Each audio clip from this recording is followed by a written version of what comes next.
let's get to Charles Sauer. He's the author of a new book called Ronald Reagan's Books of Economics. Or, no, that was by Grover Norquist. Grover, if you give money to his political action committee, he's all in, right? That's the way Grover rolls.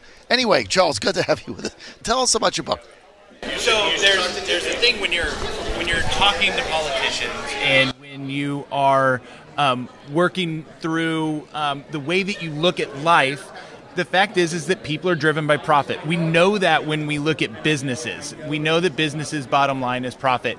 But what happens as an economist, and that's my background, I worked on Capitol Hill, I've worked for think tanks, I've worked for Governor Jeb Bush, and the fact is that people are driven by things. And so when the left looks at policies, they tend to see the government as the solution, but they forget that the government is itself profit-driven. The bureaucrats that make the decisions have their own motivations. They have their own desires, and sometimes that's power. Sometimes that's just laziness so that they can sit at their desks and be with their family. But either way, the fact is that you can't take profit motive away from people. It's something that we inherently have. And so the book is really about identifying those profit motives, and therefore you can make better legislation, you can make a better life. Jeb Bush supported the book because he thinks that helps you be a better leader. T. Boone supported the book because he thinks that helps you make more money. And Grover Norquist supported the book because he thinks it's a good reason to, a good way to talk about economics in a way that people understand. Charles Sauer, give me a real life example. Just give me an example in your book where you talk about a government behaving in a way that's profit driven. Just give me an example of how your theory works. So when we are looking at healthcare, and this is one of those, and this isn't the government working in a profit-driven manner. This is a profit-driven company using government legislation. And so when we look at healthcare, we see prices increasing because we no longer feel the price of healthcare.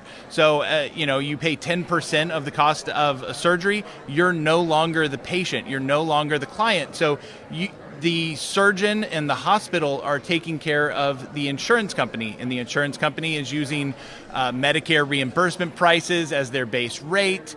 And so everybody is in a negotiation war behind the scenes without you, the patient, because you are no longer the client. And so what we see are prices that take off because they get, hospitals can now subtract that from their bottom line. It's a loss. That's why we hear that hospitals always lose money, but they have cranes on the most expensive part of the hospital, the emergency rooms at all times.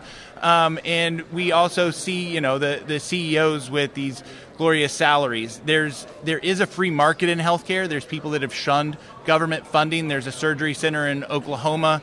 The head of that surgery center, drives his family van to work every day, but he charges about 10 to 20% of what the nonprofit hospitals down the street from him charge. So that's not necessarily the government acting in a profit-driven way, but that's the way that the private market interacts with the government laws to do that. So name one thing that's outlined in your book, Charles Sauer, profit motive, that what drives the things we do. By the way, you can buy this, just go to Amazon, profit motive, what drives the things we do. Just give me what could change. Give me something that would, if they read your book, would change.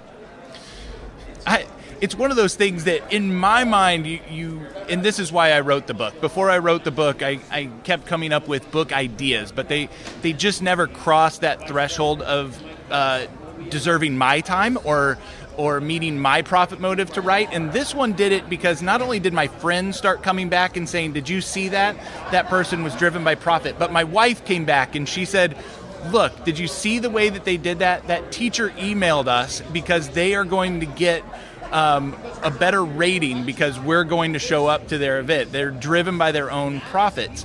And so it kept coming back from other people. And so I eventually decided that, this is the idea that I'm going to write. And so the idea is that it changes the way that you look. You take your rose-colored glasses off and you see the fact that people are driven to do things. So when you see people on TV or on the radio, there's a reason that they're there. In this case, because you're amazing and have a great audience. And so the fact is people are going to listen, and I might be able to get good readers.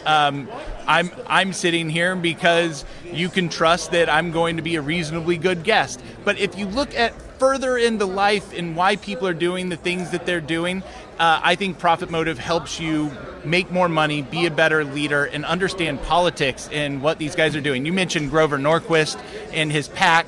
I tend to disagree with that, but what you're doing is following a profit motive when you're saying that, and so that's the whole point of the statement. You're absolutely correct. Yes, because Grover is a creature, I mean, I love him to death, but he's a creature of Washington, D.C. The guy's made millions and millions of dollars by shaking people down. And I don't say that in a bad way. I say that with love. I mean, he's very effective at what he does, but it is a profit motive. Well, for Norquist, there's no question about it. And back in the pre-Trump days, if you went against Grover's tax cut thing, I mean, there was hell to pay for you if you were trying to run for office, or he would come out against you or whatever. I remember even when Mr. Trump was a candidate and he came out against Hillary and he came out with a particular economic policy, it was critical that Grover weigh in on it in a way that was positive. Yep. Well, I mean, there's a flip side to what you're talking about as well. The reason that he is who he is that he has a following. And that's right. And if he sells out to a PAC too much, then the fact is his following is going to go away from him. And so you have this baseline. If you count on profit motive, and this is what we do on the right all the time, we count on markets to keep things under control. And you can count on a market because if he goes too far in a direction, then his base will leave him and therefore his funders will leave him. So if you're Grover Norquist and you are profit driven, which he is, then you are not going to go too far in any direction. And that's just kind of an economic fact if he's acting rationally. Rational is good. Rational is good. Charles Sauer, thanks for being with us. Hey, you got to buy his book, Profit Motive, What Drives the Things We Do. You can buy that on Amazon or where else? It'll be at Barnes & Noble starting March 13th, at least on the East Coast, and hopefully across the nation here shortly. Good for you. Barnes & Noble, or you can buy it on Amazon. Charles Sauer, Profit Motive. Charles, thanks for being with us. Thank you very much. Thank you.